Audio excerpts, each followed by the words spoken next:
one of the big descriptions or ways people describe dragon energy when they work with me initially is like so much heat in the belly.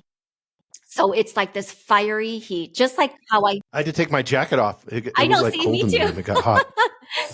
It's this fiery heat that moves from, it's basically from your root, but you really feel it in your sacral and your solar plexus.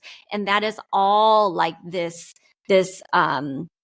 momentum to be able to open up the pathways so that you can be a clear channel, so that you can receive messages with clarity, so that you can make, decisions, that you're not overthinking, so that you can trust, that you have all the answers, so that you're not relying on outside sources to make decisions in your life.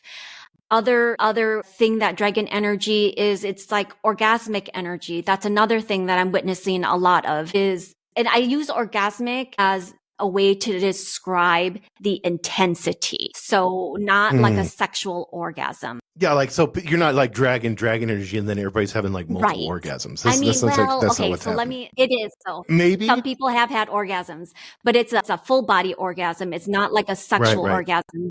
Yeah, no, I get what you're saying. And so when I say orgasm, I think everyone or most people can understand the intensity of an orgasm, right? Let's just the intensity of that. It's like, it's hard to put into words, right? That kind of intensity is like dragon energy running. It's like being extremely in the present moment, running all throughout your body. It's not just down in your groin area. It's all full body. And that orgasmic energy helps us to tap into the energy of creation, which is also dragon energy, where you can go into the space of creation and build the construct of what it is that you want to create. So this isn't manifestation. This is building the construct. This is, putting together the pieces of what it is that you want. The other thing. Yeah, I like this. So, go into this more because this is really cool. Okay, into the like being able to, because we're creative beings. We're to put here on Earth to create. So the construct of it, is it like, are they revealing or showing to us in our own gifts and abilities how we can create? It's both. I mean, it's a collaborative effort, right? Like, we don't let spirit run our lives.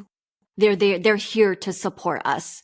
So as our gifts open up or get activated, we work with our team in spirit and the dragons to be able to create the life. I'll just make it like a general, the life that we want. So let's say, I want to, I'll use an easy one. I want to make, $10,000, this month. Okay, so I'll tap into the dragon energy through meditation, through drumming, through music. There's all sorts of ways you can tap into it. And then once that energy comes through, we move up. So it's like you're moving this energy up through the crown, up through the dimensions, up into the ethers and into the space of creation. And from there, you start to kind of pour in what it is that you want. Okay, so I want $10,000 this month. What does that mean though? Like, it's more than 10,000. I want 10,000 for something, right? So say I want $10,000